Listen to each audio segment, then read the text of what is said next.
चलिए शुरू करते हैं आज के सेशन में और चर्चा करेंगे किस प्रकार से भारत ने अग्नि 5 के माध्यम से दुनिया को जहां एक और लंबी दूरी की मारक क्षमता के लिए ये दिखाया कि वो कितनी दूर तक मार कर सकता है, वहीं कहा जाता है ना कि जहां तलवार काम आती है वहां सुई काम नहीं आ सकती और जहां सुई काम आती है वहां तलवार काम नहीं आ सकती। यानी कि हमारे पास अगर बहुत लंबी दूर तक की मारक क्षमता के हथियार हैं, इसका अर्थ ये तो नहीं होता कि हमें कम दूरी की मारक क्षमता के हथियार नहीं चाहिए। इसी कारण से जहां एक और भारत 7-7 हजार किलोमीटर दूर मार करने वाली अग्नि 5 का परीक्षण करता है, वहीं दूसरी ओर कम दूरी पर मार करने वाली 150 किलोमीटर, 200 किलोमीटर, 250 किलोमीटर और ऐसी मिसाइलें जिनको दूसरे का इंटरसेप्टिक बैलिस्टिक मिसाइल डिफेंस सिस्टम भी ट्रैक ना कर सके, ऐसी मिसाइलों का परीक्षण कर लेता है।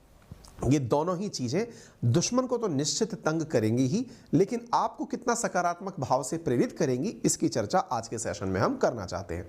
चलिए साथियों, उम्मीद है आप सभी को यह सेशन याद होगा। हमने अपने चैनल पर इस सेशन को किया था जिसमें बताया था कि अग्नि 5 पर चीन का डर सही निकला, क्योंकि भारत ने जितनी रेंज बताई थी दुनिया को उतनी रेंज थी नहीं। भारत कहता रहा 5000 किलोमीटर तक मार कर सकती है, लेकिन बाद में निकल करके आया कि भारत की अग्नि 5 बता कम रहे हैं, मार 7000 किलोमीटर तक कर सकती है। हमने इस सेशन को आज से 3 वीक पहले आपको कराया था। आपको याद होगा भारत के अग्नि 5 परीक्षण के बाद सवाल उठने लगे थे कि क्या कहीं भारत ने हाइपरसोनिक मिसाइल परीक्षण तो नहीं कर दिया। सवाल के पीछे तर्क दिए जा रहे हैं और वो तर्क हमने अपने सेशंस के अंदर कवर भी किए हैं। आप चाहें तो इन्हें देख सकते हैं। ठीक है, इंडिया के द्वारा सक्सेसफुली जितनी भी बार अग्नि 5 का परीक्षण किया गया, ये सुर्खियां दिसंबर के दौरान बनती रही। जनवरी आया, जनवरी 11 के दिन एक खबर छपती है। खबर ये है कि इंडिया ने सक्सेसफुल टेस्ट लॉन्च किया है पृथ्वी 2 का। पृथ्वी 2 का जो कि एक बैलिस्टिक मिसाइल सिस्टम है, इसका जनवरी 10 के दिन रात्रि के अंदर इंटीग्रेटेड टेस्ट रेंज चांदीपुर, जो कि उड़ीसा के कोस्ट पर स्थित है, वहां पर परीक्षण किया गया। ये गजब की मिसाइल है साहब। इसकी खासियत हम आपको बताएंगे। सबसे पहली खासियत तो यही जान लीजिए कि जो टाटा के ट्रक आते हैं ना, उनमें जैसे अपन की गाड़ियाँ 4x4 होती हैं, ऐसी टाटा की गाड़ियाँ 8x8 भी आती हैं जो कि सेना के लिए बनाई जाती हैं। उन ट्रक से लॉन्च होने वाला है, पहली चीज़ तो ये। दूसरी खासियत ये है कि इससे लाइटेस्ट अपने पास में कोई, यानी इससे हल्की मिसाइल अपने पास नहीं है कोई, यानी कि ये बहुत ही हल्की मिसाइल है। मज़ेदार बात ये है कि 7 तरह के वेपन अपने साथ लेकर उड़ सकती है। इतना ही नहीं, इसका जो ये ऊपर की तरफ आप कैप देख रहे हो, कहने का अर्थ ये होता है कि यहीं पर वॉर हेड रखा जाता है, यानी कि इसी में ही बम गोला बारूद भर के भेजा जाता है। इस बम गोला बारूद वाली जगह पर ये अपने साथ न्यूक्लियर वेपन भी ले जाकर कहीं पर ड्रॉप करके आ सकती है। ये इस मिसाइल की खासियत है। ठीक है, सिंगल फ्यूल के साथ लर्न करती है, यानी कि इसके अंदर स्टेज चेंज करने की ज़रूरत नहीं होती है। और क्या खासियत है? खासियत इसकी ये है कि जब डॉक्टर एपीजे अब्दुल कलाम साहब के नेतृत्व में भारत ने integrated guided missile development program शुरू किया था, तो उसके अंदर 5 प्रकार की मिसाइलों का डेवलपमेंट था। कौन कौन सी?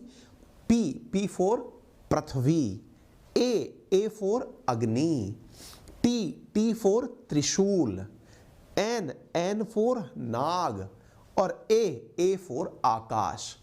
5 मिसाइलें जिसको पटना के नाम से आप याद रखते हैं, उनका डेवलपमेंट इंडिया ने 1982-83 में करने की जब ठानी थी, तो जो पहली मिसाइल हमारी बनकर इंडिजीनियसली तैयार हुई थी 1988 के अंदर, उसका नाम पृथ्वी ही था।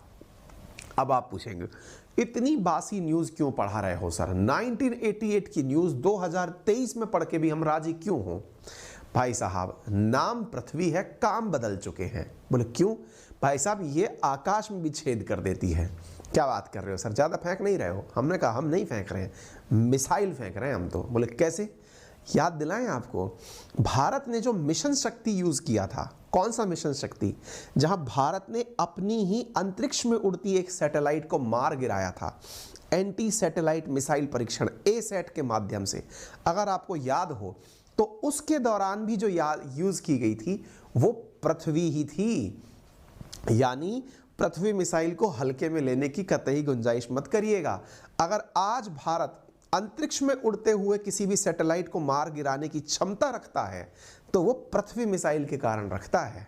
1988 में बनी जरूर थी, उसके बाद तो हमने इसके कई वर्जन बना लिए, पृथ्वी 1, पृथ्वी 2, पृथ्वी 3 और तो और। पृथ्वी 2, पृथ्वी 3 क्या है ये भी मैं आपको बता दूं। जहां पृथ्वी 1 थल सेना को दिया जाने वाला रॉकेट है, वहीं पृथ्वी 2 वायुसेना को दिया जाने वाला है और पृथ्वी 3 नौसेना को दिया जाने वाला मिसाइल है। एक और बात मैं आपको बताऊं, रिसेंटली आप लोगों ने अगर प्रलय डिफेंस सिस्टम के बारे में सुना हो, प्रलय मिसाइल के बारे में सुना हो, लास्ट मंथ ही हमने डिस्कस करके कहा था कि भारत ने इसको चीन बॉर्डर पर रख भी दिया है, लगा भी दिया है, वो भी असल में पृथ्वी ही थी। यानी हमारी इस पृथ्वी ने कईयों तरह के काम निपटाए हैं। तो फिर बोले आज क्यों पढ़ा रहे हैं? आज तो हम केवल ये बता रहे हैं कि अब इसके अंदर और अपडेशन होकर काम चल रहा है।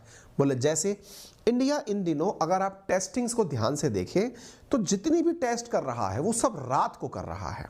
रात को क्यों कर रहा है? बोले अब ये वो वाला त्रेता युग वाला काल नहीं है कि जब युद्ध भी होंगे तो नियमों से होंगे, कि दिन की रोशनी में ही युद्ध होगा। अब तो दुश्मन ये देखता है कि सामने वाले की असुविधा कब है, उस समय पर ही वार किया जाए। इसी कारण से अगर आप अग्नि के परीक्षण देखें वो भी रात को हुए हैं और पृथ्वी के देखें तो वो भी रात ही को परीक्षण किए गए हैं। 2019 से ये शायद तीसरा या चौथा परीक्षण है जो कि रात्रि के समय पर किया गया है और बहुत ही जबरदस्त प्रिसीजन और एक्यूरेसी के साथ किया गया है। एक और बात बताता हूं, फिर उसके बाद मैं आपको न्यूज़ के रेफरेंस से सारी बातें बताऊंगा, लेकिन ये तो सिर्फ केवल इसलिए ताकि आपको अपने मिसाइल सिस्टम के बारे में जानकारी प्राप्त हो, तो आपको और बेहतर फील हो सके।